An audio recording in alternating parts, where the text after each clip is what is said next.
안녕하세요. JD 부장구세 소장 조도입니다. 오늘은 나스닥 마이너스 1.38% 하락, 국채금리 상승에 테슬라까지라는 주제로 말씀드리도록 하겠습니다. 2022년 12월 28일 수요일 시장입니다.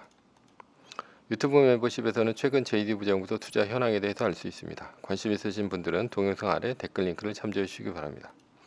2023년 1월 JD 부장구소 20기 공지를 합니다.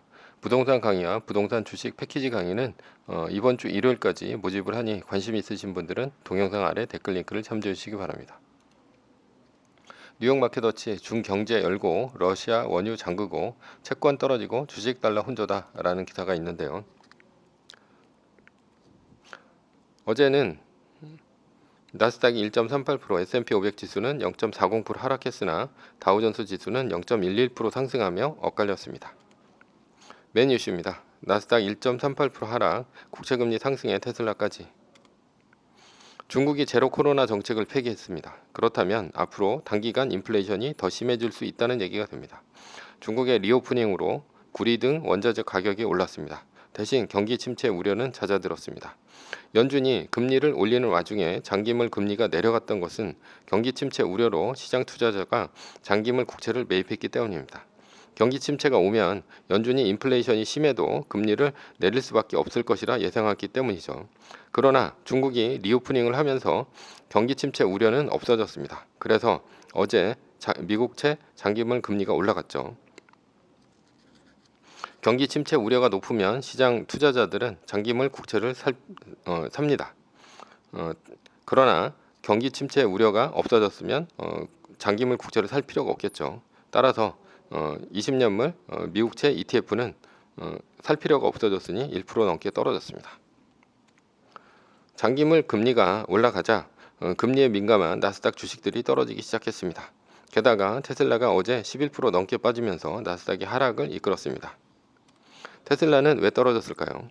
상하이 기가팩토리가 연말 셧다운뿐 아니라 2023년 중국의 춘제 기간 동안에도 공장이 셧다운에 들어갔기 때문입니다.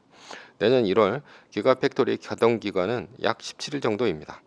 테슬라가 공장을 셧다운하는 것은 재고가 늘어났기 때문입니다. 재고가 늘어났다면 중국 내 수요가 줄어들어서였을까요? 그러나 중국의 전기차 수요는 오히려 늘고 있습니다. 따라서 테슬라의 재고 증가는 중국의 전기차 수요가 아닌 테슬라만의 자동차 수요가 줄어들어라고 볼 수 있습니다. 테슬라의 수요가 줄어든 요인은 여러 가지가 있습니다. 원인으로는 테슬라의 가격이 높고 모델이 단조로우며 전기차 경쟁력이 떨어져서 등이 있습니다. 특히 모델 Y가 안 팔립니다. 결국 테슬라는 테슬라 자동차의 판매 가격을 미국과 중국에서 할인해서 팔고 있는 중입니다. 어제 테슬라는 11%가 넘게 빠지면서 110불 밑으로 떨어졌습니다. 고점 대비 70%가 넘게 빠졌습니다. 테슬라를 보면서 느낀 것은 지수가 아닌 개별 주식에 올인할 때 투자의 불확실성입니다. 어떤 주식이건 급락할 수 있습니다. 급락하면 어떤 주식이라도 믿음은 떨어집니다. 70%쯤 빠지면 믿음이 아니라 망할 수도 있다는 생각이 듭니다. 따라서 한 종목에 투자할 때는 급락에 대비해 해지는 필수입니다. 해지는 분산 투자를 하는 것도 해지이고 떨어질 때 리밸런싱을 하는 것도 해지입니다. 전 재산을 한 주식에 몰빵을 치면서 해지를 안 하면 존버라는 얘기인데 존버는 자산행위입니다. 정말 믿음이 있다면 존버가 아닌 리밸런싱을 해서 떨어질 때 주식수를 늘려야 합니다.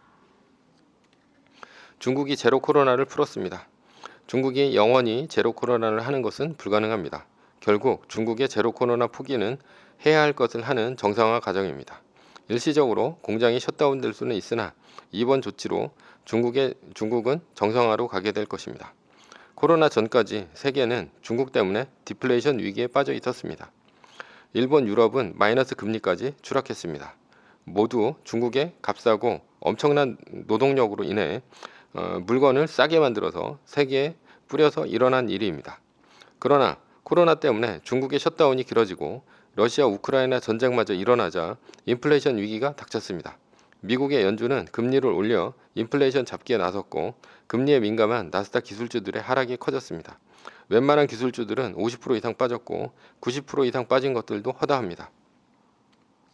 중국의 정상화는 세계의 상품 가격을 낮추고 내수 경기를 살릴 것입니다. 따라서 인플레이션도 초반에는 중국의 수요 때문에 유가를 비롯한 원자재 가격의 상승이 일어날 수는 있습니다. 그러나 중국에서 물건이 쏟아져 나오기 시작하면 상품 가격이 낮아지는 계기가 될 것입니다. 정상화되는 내년에는 중국발 디플레이션의 시작이 다시 시작될 수 있습니다. 상품 가격이 낮아지면 연준은 금리를 동결하거나 낮출 것입니다. 경기 침체가 아닌 상품 가격이 하락 때문이죠. 그리고 중국의 리오프닝으로 확실히 세계의 전반적인 경기 침체 위기는 벗어났다고 볼 수 있습니다. 중국은 떨어진 경제 성장률을 만회하려 내수 경기를 살릴 것입니다. 결론입니다. 내년에 중국 제로 코로나 포기가 성공한다면 인플레이션을 낮출 것이고요. 연준은 금리를 낮출 것입니다. 낮은 금리는 주가를 다시 끌어올릴 것입니다. 내년까지 살아만 있으면 됩니다. 살아 있으려면 존버하다 못 참고 바닥에 팔지만 않으면 됩니다. 이번 계기로 존버가 얼마나 미친 짓인지 알 수 있을 것이고요. 매뉴얼을 통한 해지가 얼마나 중요한지 알았을 것입니다. 그러나 대부분의 사람들은 주가가 다시 오르기 시작하면 이번 일을 망각하고 해지는 개나 줘버릴 것입니다. 매뉴얼입니다.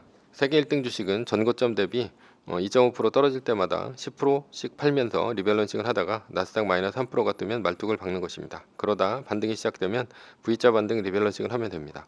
자세한 내용은 JD부장연구소 다음 카페를 참조하시거나 동영상 밑에 리밸런싱 말뚝 박기 댓글 링크를 참조하시기 바랍니다. 전제는 세계 1등 주식은 우상향 합니다. 매뉴얼을 지키며 세계 1등에 투자하면 매년 25%의 복리로 10년간 10배, 20년간 100배로 재산을 불릴 수도 있습니다. 위의 상황은 매뉴얼일 뿐입니다. 따를 사람은 따르고 참고할 사람은 참고하시면 됩니다. 주식을 사고 파는 것에 대한 모든 책임과 이득은 본인에게 있습니다. 매뉴얼을 지키려면 머리를 쓰지 말고 머리를 쓰려면 매뉴얼을 지키지 맙시다.